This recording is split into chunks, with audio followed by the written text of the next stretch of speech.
बिहार सरकार ने 2024 इलेक्शन से पहले एक जिन निकाला है और वो जिन जातिगत जनगणना के हिसाब से है।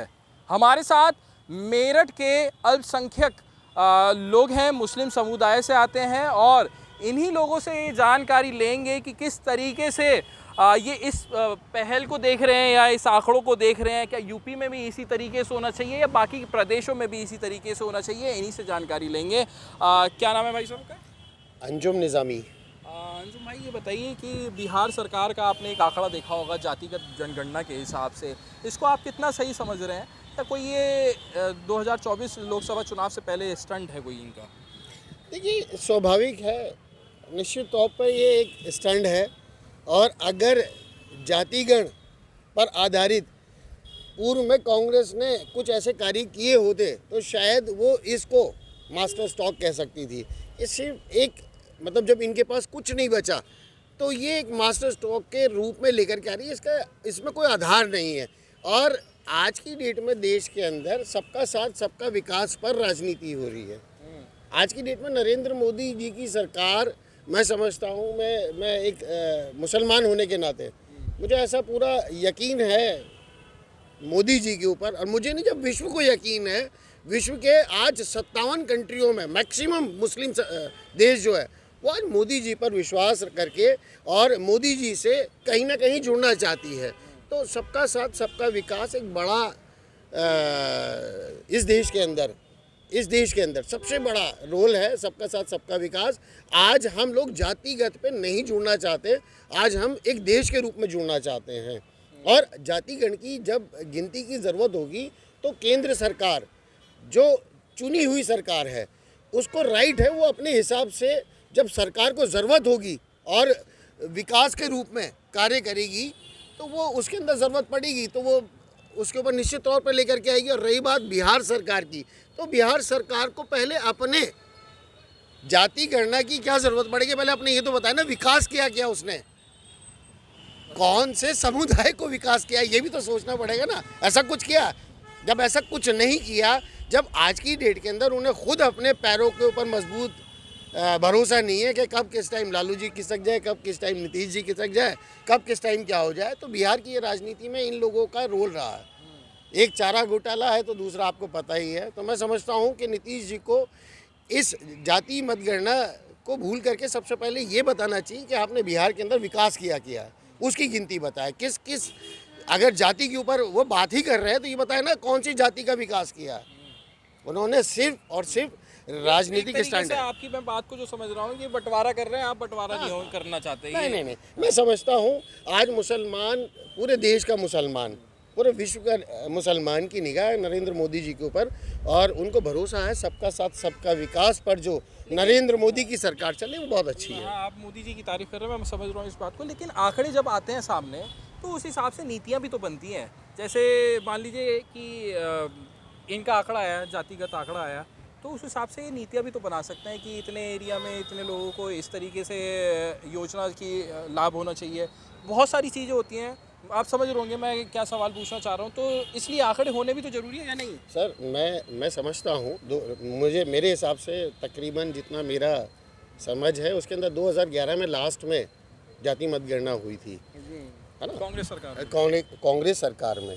लेकिन उसके ऊपर उन्होंने किस लेवल पर जाति मतगणना के आधार पर विकास किया था? नहीं हुआ था ना सर। नरेंद्र मोदी का मिशन ये है कि वो जातियों में ना बट करके देश को एक रूप में और एक योजनाओं के तहत उसने, आप देख लो ना, सबसे ज़्यादा इस सरकार के अंदर आप चाहे मुस्लिम बच्चियों की स्कॉलरशिप से लेकर के आयुष्मान से लेकर के जितनी भी योजनाएं चल रही हैं उसके अंदर आज की डेट के अंदर मुसलमान का जितना हक होना चाहिए उससे ज़्यादा है।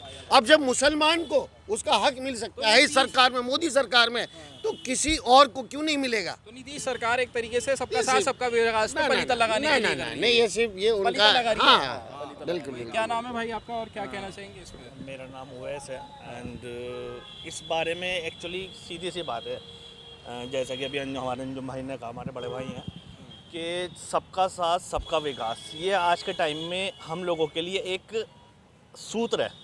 आप सूत्र कहेंगे इसे? बड़े भाई के डर से मत कहना जो नहीं, बड़े भाई के नहीं। देखिए एक्चुअली क्या है कि इसमें हम लोगों का बेनिफिट है। अच्छा, मैं एक मुस्लिम समुदाय से आता हूँ।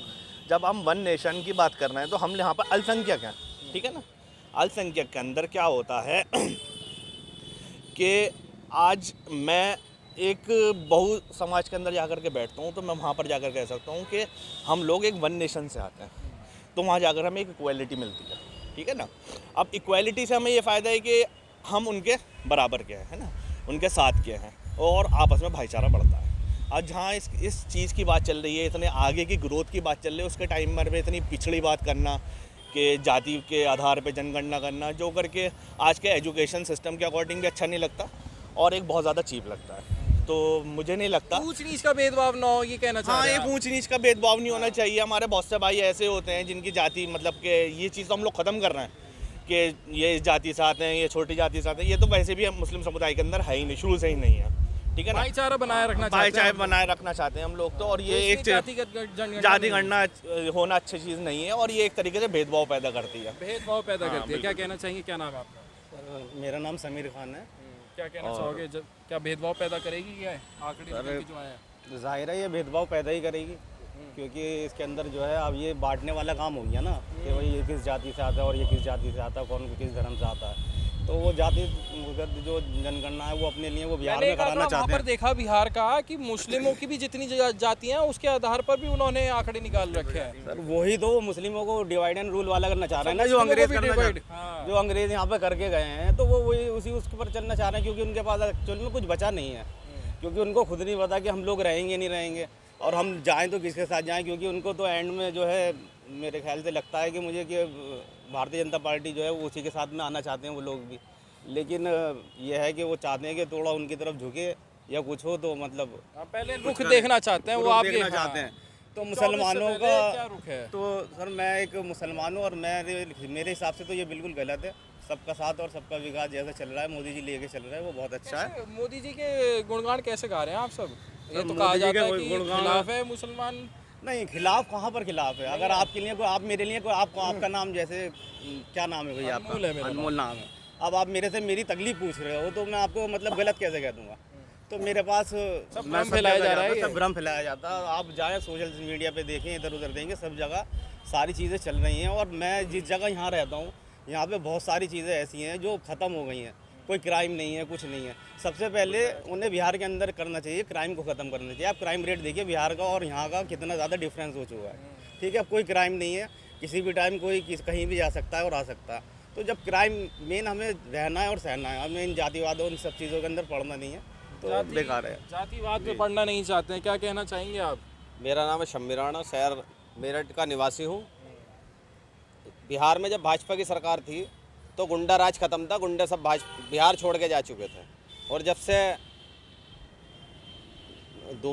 विकास के गड्ढे भी थे बिहार में बहुत। विकास के गड्ढे तो अब कर दिए ना।